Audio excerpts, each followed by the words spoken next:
Bem-estar e movimento. Apresentação: Márcio Atala.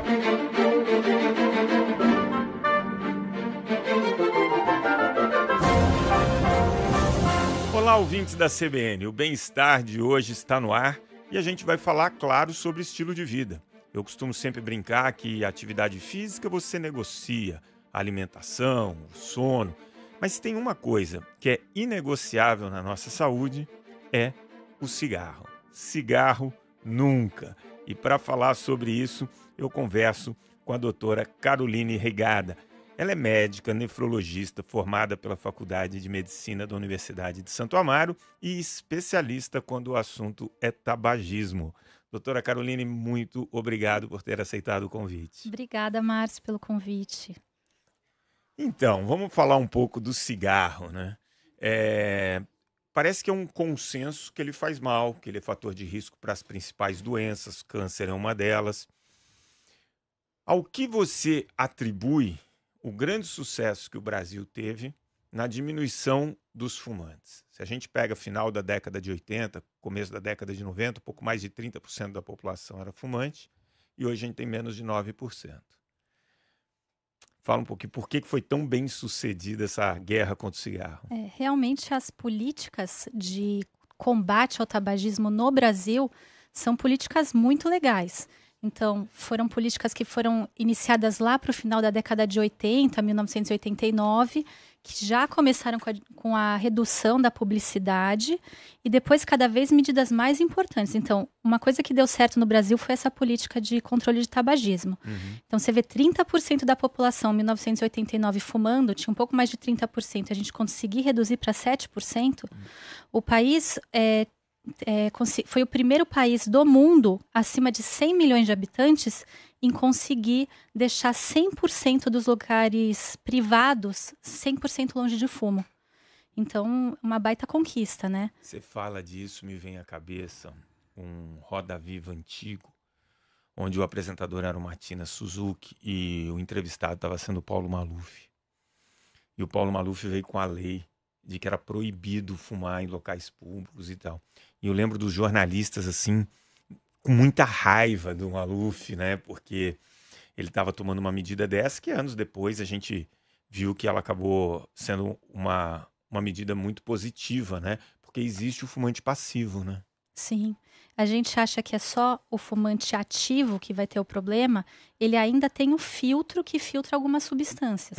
O fumante passivo, ele pega aquela fumaça totalmente não filtrada e vai direto para os pulmões. Então, ele tem as chances de ter câncer muito parecidas com os dos pacientes que fumam ativamente. E quais são as principais substâncias tóxicas que tem no cigarro? A nicotina é super conhecida. Existem outras? São 4.700 substâncias tóxicas. Então, a gente não pode ficar enumerando e achando, não é pouco. 4.700. Então, tem até solventes orgânicos, tem pesticida dentro do cigarro. Tem os orgânicos, que são os orgânicos aromáticos. Então, são alcatrão, que é o que mais causa câncer. A nicotina, que é muito fator de risco para dependência, é uma droga psicoativa, que nem álcool, heroína, cocaína, é mais viciante que a heroína. É mesmo? A nicotina é mais viciante. Você precisa de mais doses em curto tempo para ter o mesmo efeito. E o pessoal fuma, né? Quem fuma às vezes 20, 30 cigarros um dia. Exatamente. Por isso que tem essa tolerância. A pessoa começa a tolerar, ele precisa de mais quantidade de nicotina para se sentir saciado. Excelente. Eu ia te perguntar, o nosso corpo, ele é dose dependente, quer dizer, à medida que eu vou fumando, para ter a mesma sensação de, sei lá, de prazer que eles sentem, os fumantes, ele precisa aumentar um pouquinho a quantidade de cigarro? Ele precisa aumentar a dose, porque ele precisa preencher mais receptores da nicotina. Os que já estão ali preenchidos, eles já estão ok, já estão saturados, eu preciso de mais, porque você vai formando mais receptores no sistema nervoso central. Então, você precisa de maior dose. E quais são as principais doenças que o cigarro causa? O câncer, ele tá na boca de todo mundo, né? Isso. São pelo menos 50 doenças e pelo menos 12 cânceres que o cigarro causa.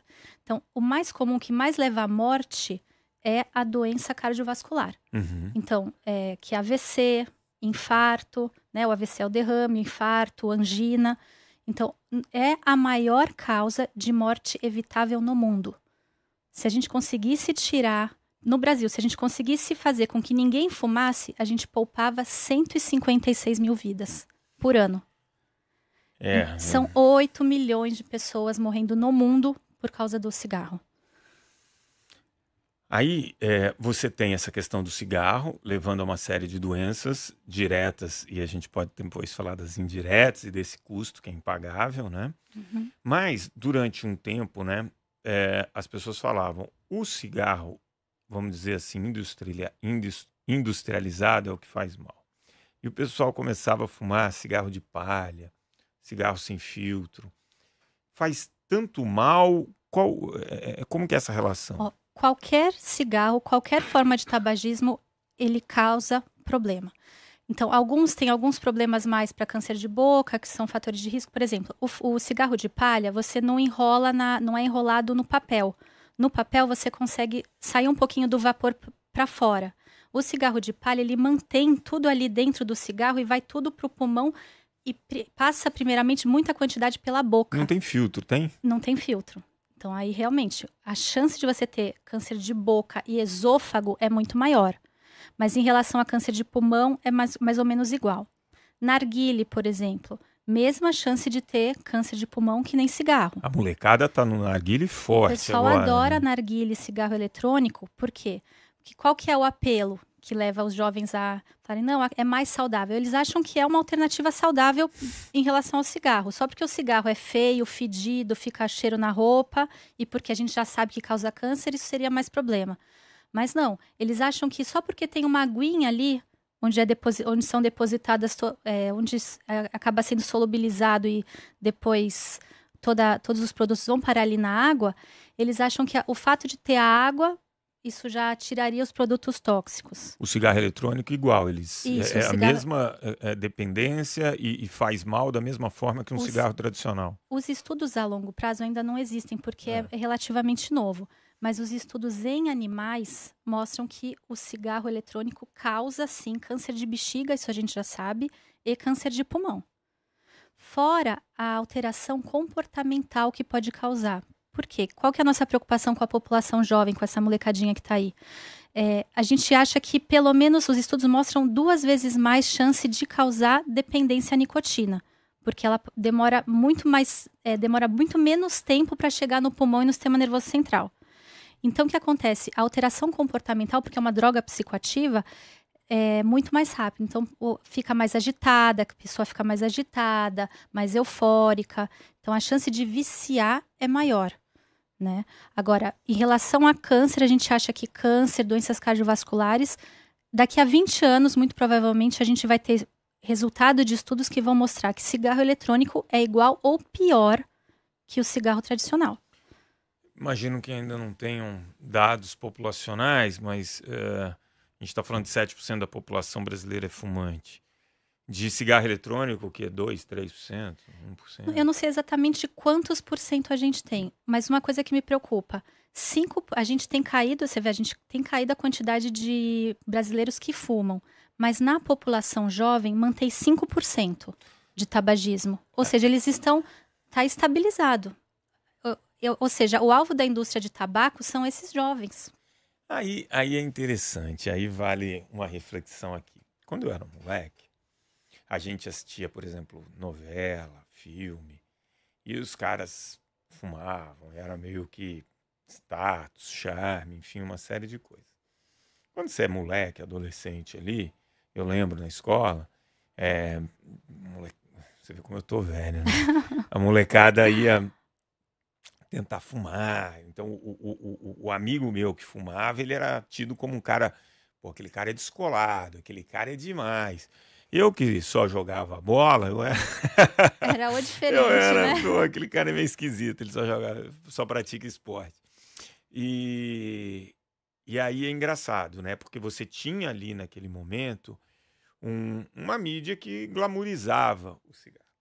Hoje você não tem isso, mas o jovem, ele continua aos 12, 13 anos, numa idade onde ele está se autoafirmando, e aí o cigarro, eu não confesso que eu não sei como, mas provavelmente ele deve entrar de alguma maneira para esse jovem hoje também numa maneira de, pô, eu pareço mais velho, eu pareço mais maduro, eu sou cool. Tem essa relação com o cigarro e o jovem? Com certeza, você vê que o marketing desses produtos, né?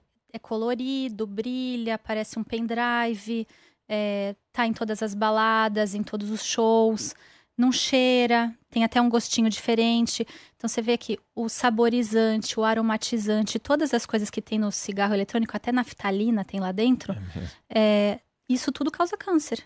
Essas coisas que ficam cheirosinhas. Então, assim, e isso não é mostrado para eles, né? É bonito fumar, a pessoa se sente ali na roda de amigos socializando, incluído, né? Então, realmente, é a mesma coisa, o velho vendido com aparência nova. E é engraçado porque a publicidade mudou, né? Então, antigamente você só tinha a TV aberta. Hoje, isso chega, que nem você falou, muito nichado. Provavelmente isso chega para aquele garoto que está assistindo determinado vídeo ou na balada. Então, acaba chegando num público, por exemplo, eu. É uma vergonha, mas assim... Eu nunca vi um cigarro eletrônico. Talvez porque eu não vá embalado. Não tal. Sinta vergonha, sinta orgulho disso. Pô, ninguém me oferece, né?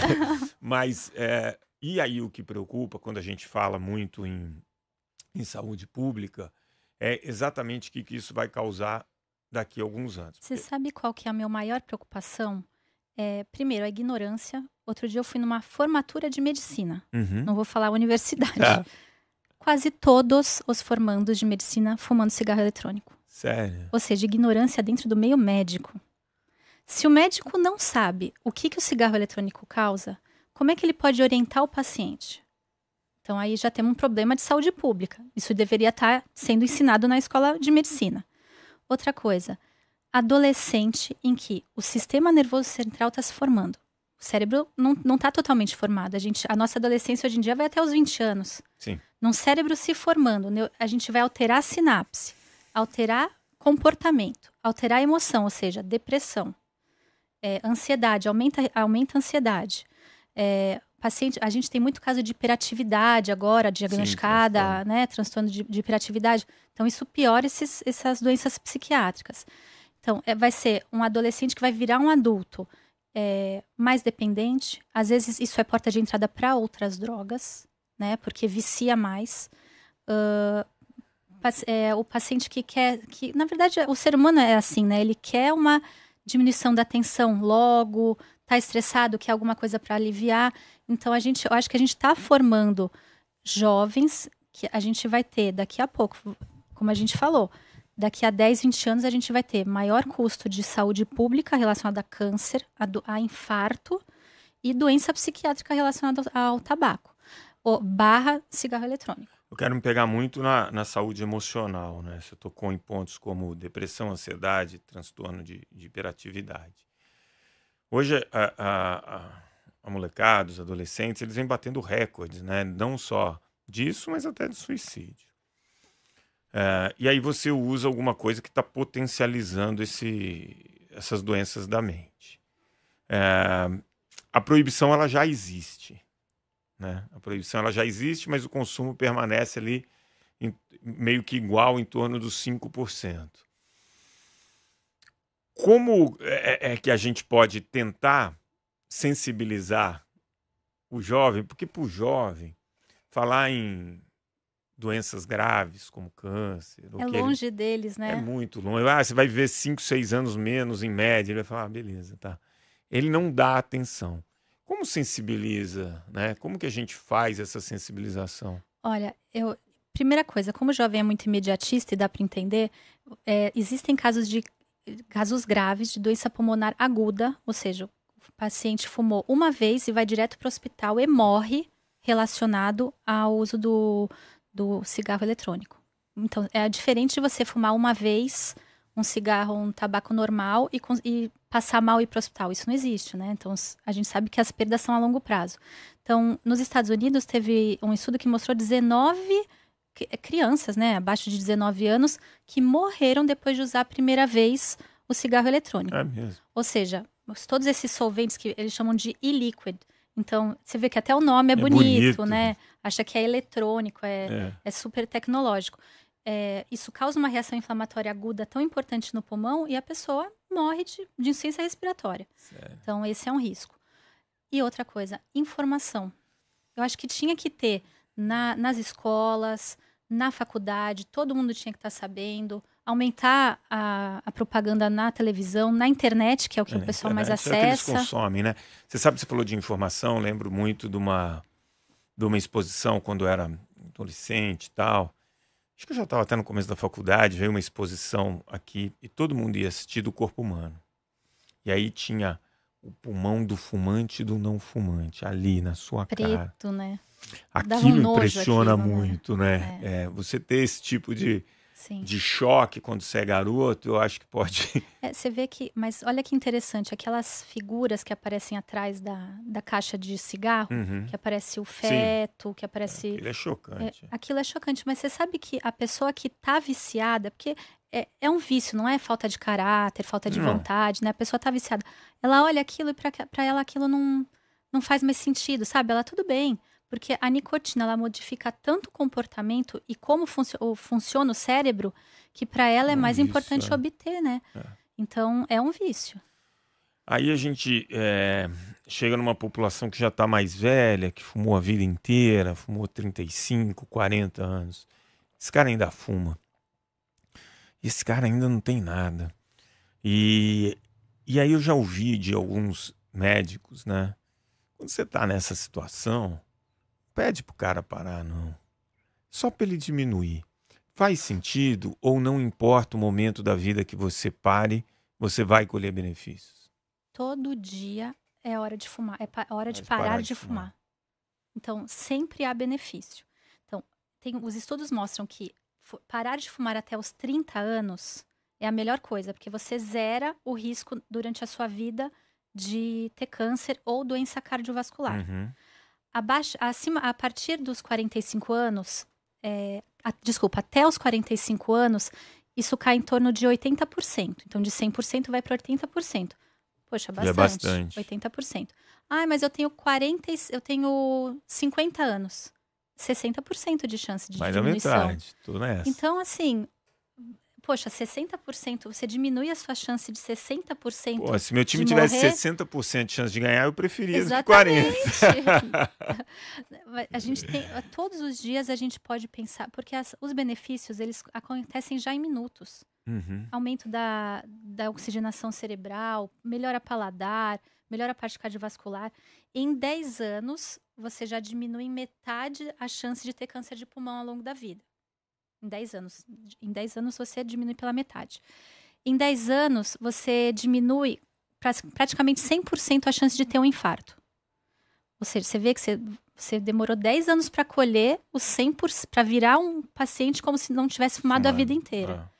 Então, ou seja, você vê o estrago que o cigarro faz no endotélio, ali na parte vascular. E você falou, a pessoa tem o vício ali das substâncias, né? E isso torna uma missão de parar de fumar muito complicada.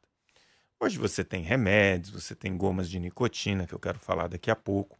Mas o fato é, quando você para de fumar, o seu paladar fica mais aguçado, você tende a comer mais, porque muitas pessoas acabam fumando por ansiedade, precisam ter alguma coisa ali na mão, né? E muitas pessoas bem-sucedidas no ato de parar de fumar, eles incorporaram a atividade física, principalmente a atividade física aeróbica, porque você diminui a ansiedade, porque você consegue liberar uma série de neurotransmissores que são responsáveis por essa sensação de prazer. Então, a atividade física, em algum momento, e para vocês que são especialistas, está incorporada nesse momento de você tentar largar o vício do cigarro. A atividade física ela é realmente um bom coadjuvante nesse processo? Perfeito. Porque parar de fumar depende de uma atitude multicomportamental. Então, não é só tomar remédio, não é só a força de vontade. São coisas que são vários jeitos que a gente associa e a atividade física é indicada. Tá. E quando você tem ajuda de um profissional de educação física, o médico, você aumenta em 2 vezes a chance de parar de fumar. Então, sozinho é muito mais difícil. Então, por exemplo, a gente fala, essa coisa que você fala assim, a gente dá mais vontade de comer, então vamos para o exercício. Então, tentar, primeiro, marcar um dia para parar de fumar. Isso que é importante. Parar aos poucos, a chance de você parar o tabagismo é bem menor. Então, você escolhe o seu dia, o teu médico pode te dar as gomas de mascar nicotina ou PET, que é o adesivo, para quê? Para você não ter o risco de abstinência, que a abstinência é chata. Né? Então, o paciente fica naquela fissura. A fissura dura uns 5 minutinhos. A pessoa louca para fumar. É a minha abstinência do açúcar depois do almoço. Exatamente. E outra coisa importante que você me falou. Almoço. Sair da mesa e escovar os dentes. Isso faz também muita diferença com açúcar e doce. Exatamente. Porque você não fica lá esperando o cafezinho, que lembra o cigarro. Né? Ou o docinho que está associado ao cigarro. Mas isso é verdade em relação a você quebrar esses gatilhos. Eu gosto muito disso. Porque se você identifica, e aí eu mudando de assunto, né? Você falando do cigarro, eu sou doceiro. Eu identifico meus gatilhos para doce. E pós-refeição é um gatilho enorme. Então, o café é um gatilho. Então, se eu tomo um café e como muito pouquinho doce de comer e escovo o dente logo depois, mata isso, zera isso. E é o que você fala, às vezes 10 minutos que você não toma o café ou que você não ativou aquele gatilho, aquela vontade já passa, né? E com o cigarro provavelmente você tem esses gatilhos. E aquela vontade louca de fumar, que são aqueles 5 minutos, é a recaída do paciente, né? Então vai andar, vai fazer uma caminhada, né? Trabalhos manuais, porque a pessoa também associa com o movimento das mãos. Você vê que são vários movimentos condicionados, né? E o nosso cérebro gosta disso. Gosta de a gente precisa mudar os caminhos das sinapses para conseguir fazer um hábito diferente. Fazer um hábito diferente. E aí você falou do cigarro de nicotina. Eu tenho um amigaço, assim, tem mais de 30 anos. A gente janta toda sexta e sábado, uma figura. E ele parou de fumar tem 2014. E ele tem o chicletinho dele de nicotina. Viciou? Só que qual é a quantidade ok de você consumir esse chicletinho? E se existe um limite, né, dessa quantidade de nicotina, mesmo que seja no PET ou no chiclete? Na verdade, isso é individual, essa variação. Para você saber quanto de nicotina você precisa para poder viciar. Então, depende do teu amigo, provavelmente todos os dias ele masca o chiclete porque ele já viciou, ele é viciado na nicotina. Engraçado, eu perguntei isso para ele, eu sabia que a gente vinha fazer esse programa e a gente jantou esse fim de semana e eu perguntei, quanto você fuma? E ele é engraçado, porque não é mais a nicotina. Ele masca os chicletes. Ele guarda os chicletes na embalagem. E 3 horas depois ele pega o mesmo. Que nojo! Por que ele faz isso? Ele falou que é o vício de pôr alguma coisa na boca. Então ele fala assim, eu no máximo 5, 6 chicletinhos por dia. Que é pouco, eu acho. Mas eu acho que oferta a quantidade suficiente para ele ter o nível de nicotina ali estável. Porque o cara, quando vai mastigar o mesmo chiclete 3, 4 horas depois, não tem nicotina. Não, provavelmente não. Não deve ter. E aí, por isso que eu perguntei, porque eu vejo que você vê como são gatilhos diferentes, né? Mas é bom se falar, quer dizer que então, tanto os chicletes como esse PET, ele pode viciar. Pode. E a entrega da nicotina, às vezes o pessoal tá fumando e usando a nicotina. Então aí não vai conseguir parar de fumar, porque a quantidade de nicotina no corpo é tão grande que ele vai precisar de um esforço muito maior para sair do vício, da abstinência também.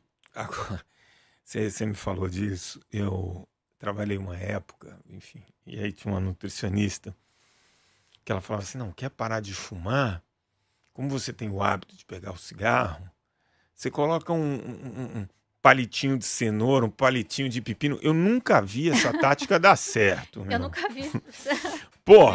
Por mais que seja louvável a intenção, Isso vai relembrar também do cigarro, acho que deve dar mais angústia no paciente, né? Deve dar mais angústia. Tem que tentar sair desse ciclo.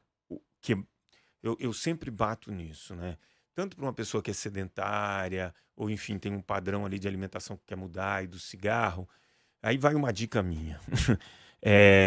Tente identificar os gatilhos que levam a isso. Quais os momentos que você está fumando? O que você faz exatamente antes que te leva a pegar o cigarro, acender, ou sei lá, esse eletrônico?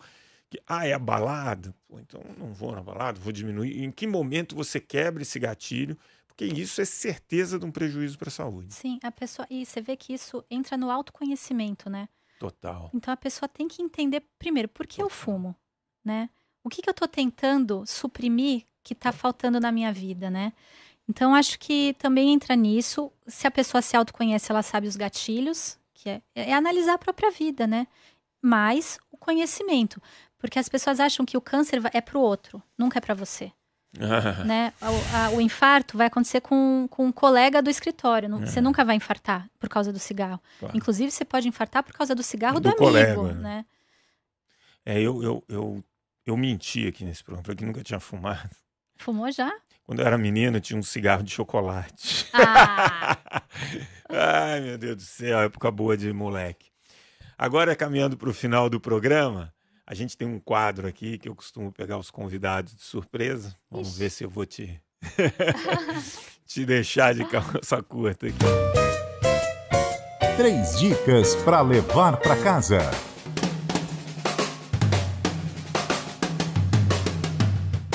A gente falou, né? O programa aqui ele tem sempre um objetivo de tentar sensibilizar quem está do outro lado a melhorar algum hábito, alguma coisa do estilo de vida, compartilhar com algum amigo que enfim, está sofrendo desse problema que a gente tocou. Então, eu queria que você desse 3 dicas para quem está querendo parar de fumar. Dica número 1. Procure ajuda. Sozinho, você tem uma diminuição da chance de conseguir parar de fumar. Então, ajuda médica, ajuda com um profissional de educação física, psicólogo, se for necessário, psiquiatra, ok? Segunda dica, escolha um dia para parar de fumar. Então, você tem que ter aquele alvo. Terceira, informe-se sobre todas as coisas boas que você pode adquirir ao longo da vida. Isso já começa em minutos, tá? Esse benefício, parando de fumar. Então, nunca é tarde. Com 50, 60, 70 anos, nunca é tarde para parar de fumar. Se você tiver uma doença, por exemplo, o enfisema pulmonar, e parar de fumar, você diminui a progressão do enfisema. Você vai ter menos falta de ar, melhor qualidade de vida. Excelente. Espero que a gente tenha convencido nossos ouvintes. Quero agradecer muito sua presença. Obrigada. Voltaremos em breve para falar sobre o rim, que eu sei que você é uma especialista. Então a gente vai voltar a falar. Obrigado pelo papo e pelo programa. Obrigada. Um grande beijo para vocês. Obrigado. O Bem-Estar em Movimento de hoje está ficando por aqui com informações muito legais sobre o tabagismo. Se você gostou, tem aquele amigo que ainda é fumante e quer parar de fumar, baixe agora mesmo esse programa, ouça no podcast, compartilhe com ele, já está disponível em todas as plataformas de áudio e no aplicativo da CBN. O programa de hoje teve a produção da Joana Cafuri, do Bruno Teixeira, a edição do Rafael Furugem e os trabalhos técnicos do Daniel Mesquita. Bom fim de semana a todos e grande abraço. Bem-Estar e Movimento. Apresentação: Márcio Atala.